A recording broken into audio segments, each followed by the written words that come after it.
nampereza ka message nti nkubuuze mu Uganda obeera muddi. Mbeera mateka simwendi. Okay, so nyimba z'okoza. Yeah.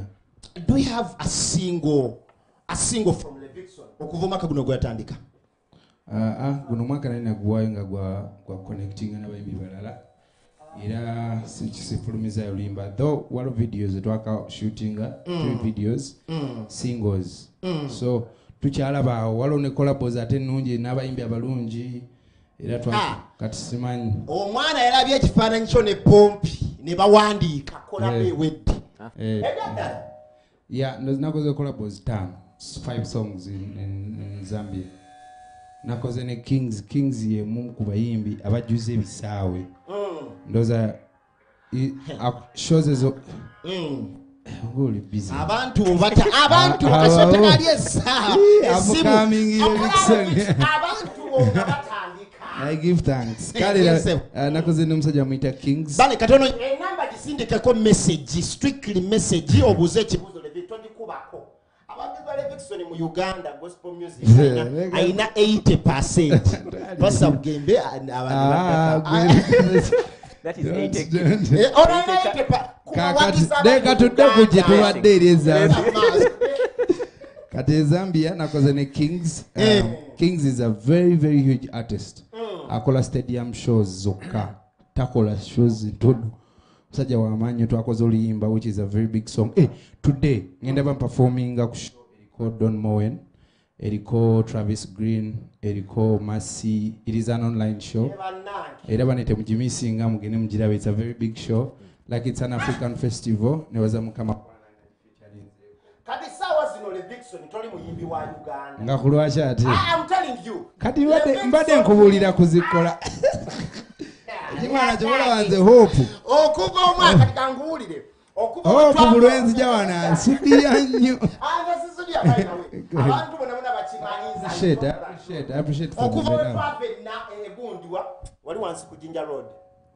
Kanga bi problem. Rugogo. Levixon tagwa ku nyonyi.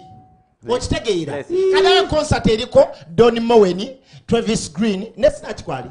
Sina kitaliko kuliko Mercy. Franklin kitaliko. Kuliko Mercy there. Masachino. Yes. Then anga kuva Uganda. Then Oyo Kings. It is going to be a great night. Mu Uganda tuyinabo muyimbi omuyeka. Abayimbi bangi bakusomere. Kati mwe wanga tokyasobola kubeera ku concerts bwezityo nga gobeerako kitegeeza tulina gobeera. Neda kiraga nti mwembanga mukama mpado mukisa n'engenda kitegeeza n'abalala bakola ki bagenda. And on top of that I'm representing my country Uganda. So kiba kyangu nnyo. Let me tell you mu bulamu bwonna. Olaba nga bigana amagulu gali bwe gati. Guno okumwe kugenda ne kuno kugoberera. Kusobola sigala mabega kuno kusanga kuli. We all kugenda. Kuba kutambula so that is okay for everybody and I believe gospel music in Uganda is taking over. What is your rate gospel music in Africa? Tusigale mu Africa. Uganda and other African countries. How do you rate Uganda? Uganda, Nigeria is first. Nigeria is first. Okay. Then kwa balina ba masiba balina ba snatch babade bani. Then if I'm not mistaken, by the way, Uganda I think is second. Yes. Yeah, do you know why? Nze kubulira. Yeah. I accept. No kankubulira lwaki. It is true story because nze mfunye chance okurabbing shoulders ne bana abantu bonna. Like even in the nominations, I think for the last 5 years, teri Africa nowadays bali bata nominating am. That's true. So kitegeeza amaso ne Uganda bakola ki? Bajiwa.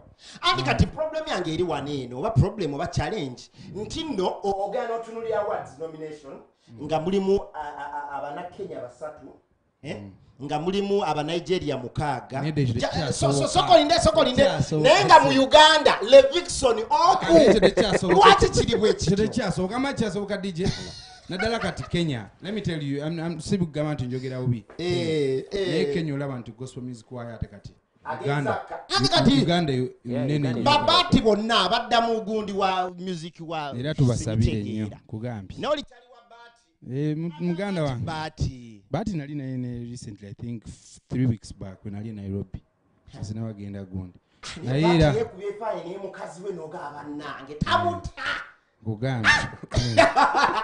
Mchala wade akala. Chalinje yuzo che bade ngina kuwetera muntu gwe mfana ne mchala one. Kole weti. Chimbuze. Na unsabire. Nange njagala kokubera bwende. Na yawana gwali not before COVID. Abana bonna bali bawanise emikono gama ile vikisuno ogenda. Bawamputu. Bawamputu. Mukama jja kuntemere kubu. Naye nga waliyo omukyala because wali waawo batugamba nti nno